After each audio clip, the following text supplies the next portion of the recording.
오늘 하나님께서 우리에게 주신 말씀은 구약성경 민수기 5장 11절에서 22절까지 말씀입니다. 여호와께서 모세에게 말씀하여 이르시되 이스라엘 자손에게 말하여 그들에게 이르라. 만일 어떤 사람의 아내가 탈선하여 남편에게 신의를 저버렸고 한 남자가 그 여자와 동침하였으나 그의 남편의 눈에 숨겨 드러나지 아니하였고 그 여자의 더러워진 일에 증인도 없고 그가 잡히지도 아니하였어도 그 남편이 의심이 생겨 그 아내를 의심하였는데 그의 아내가 더럽혀졌거나 또는 그 남편이 의심이 생겨 그 아내를 의심하였으나 그 아내가 더럽혀지지 아니하였든지 그의 아내를 데리고 제사장에게로 가서 그를 위하여 보리가루 10분의 1 에바를 헌물로 들이되 그것에 기름도 붓지 말고 요향도 두지 말라. 이는 의심의 소재요 죄악을 기억나게 하는 기억의 소재라. 제사장은 그 여인을 가까이 오게 하여 여호와 앞에 세우고 토기에 거룩한 물을 담고 성막 바닥에 티끌을 취하여 물에 넣고 여인을 여호와 앞에 세우고 그의 머리를 풀게 하고 기억나게 하는 소재물 곧 의심의 소재물을 그의 두 손에 두고 제사장은 저주가 되게 할 쓴 물을 자기 손에 들고 여인에게 맹세하게 하여 그에게 이르기를 네가 네 남편을 두고 탈선하여 다른 남자와 동침하여 더럽힌 일이 없으면 저주가 되게 하는 이 쓴 물의 해독을 면하리라. 그러나 네가 내 남편을 두고 탈선하여 몸을 더럽혀서 내 남편 아닌 사람과 동침하였으면 제사장이 그 여인에게 저주의 맹세를 하게 하고 그 여인에게 말할지니라. 여호와께서 내 넓적다리가 마르고 내 배가 부어서 네가 네 백성 중에 저주거리 맹세거리가 되게 하실 것이라. 이 저주가 되게 하는 이 물이 내 창자에 들어가서 내 배를 붓게 하고 내 넓적다리를 마르게 하리라 할 것이요. 여인은 아멘 아멘 할지니라. 아멘. 여러분, 성경에 별 말씀이 다 있죠. 오늘 말씀은 교회 밖에 있는 진보적인 여성운동하는 사람들에게 뿐만 아니라 교회 안에 있는 학자들도 적지 않게 당황하는 그런 말씀입니다. 왜냐하면 이 말씀이 일방적으로 남성 중심의 관점에서 하신 말씀처럼 들리기 때문입니다. 남편이 부정한 경우에 대해서는 일체 언급이 없고 아내의 부정이 의심되는 경우에만 말씀하셨기 때문입니다. 또 아무런 증거도 없이 단지 남편의 의심만으로 아내를 하나님의 법정에 세우라고 하신 그런 말씀과 같기 때문입니다. 그런데 여러분, 제가 어설프게 하나님을 변호하려는 것이 아니라 우리는 하나님을 믿어야 합니다. 이 말씀을 신뢰해야 됩니다. 사실 이런 말씀들은 당시의 문화나 관습 속에서 기록된 말씀이기 때문에 오늘날에는 우리가 이대로 하지 않습니다. 그런데 여러분, 우리는 이런 말씀 속에서 하나님의 마음, 하나님의 본심을 알 수 있어야 됩니다. 그것은 하나님의 사랑입니다. 여러분, 오늘 말씀은 소위 의심의 소재에 관한 말씀입니다. 남편이 아내의 순결이 의심스럽습니다. 아내가 아기를 임신했는데도 이 아이가 내 아이인지 의심스러울 때가 있습니다. 옛날에는 오늘과 같이 유전자 검사도 할 수 없었기 때문에. 그럴 경우에 제사장에게 데리고 가서 오늘 본문의 절차를 따라서 의심의 소재를 드리면서 하나님의 판단을 받도록 하라라는 그런 말씀입니다. 그러면서 말씀하신 절차가 복잡합니다마는 요약하자면 이렇습니다. 여인은 제사장 앞에 가서 머리를 풀고 소재로 드릴 예물을 들고 서 있으면 제사장은 정결한 물에 성막 바닥에 먼지를 넣고 여인에게 맹세를 시킵니다. 네가 부정한 일이 없으면 무사할 것이고 부정한 일이 있으면 저주를 받으리라. 이렇게 맹세를 시키면 여인은 아멘 해야 합니다. 이렇게 여인이 아멘을 하면 그 다음에 제사장은 저주의 말을 두루마리에 써서 그 두루마리를 물에 빨아서 그 물을 여인에게 마시게 합니다. 그렇게 해서 만약에 여인이 부정한 일이 없으면 아무 일도 없을 것이고 부정한 일이 있으면 그 물이 써서 저주가 돼가지고 넓적다리가 마르고 배가 부어오를 것이다 라는 것입니다.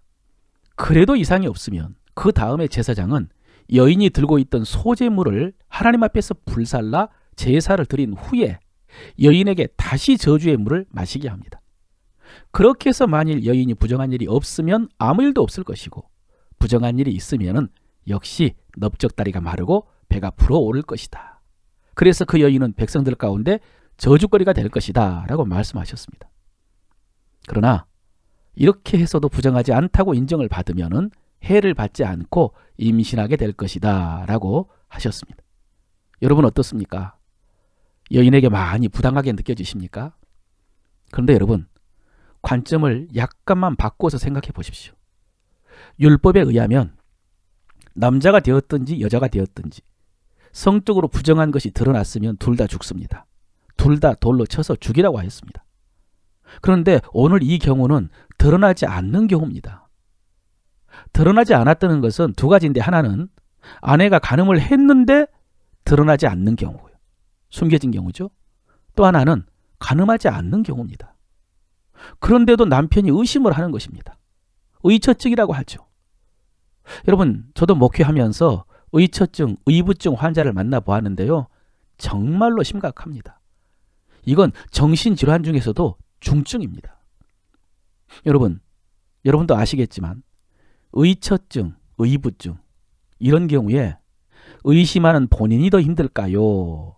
의심을 받는 배우자가 더 힘들까요? 여러분은 어떻게 생각하십니까? 저는 이것이 정답이라고 생각합니다. 둘 다 힘듭니다. 죽을 만큼.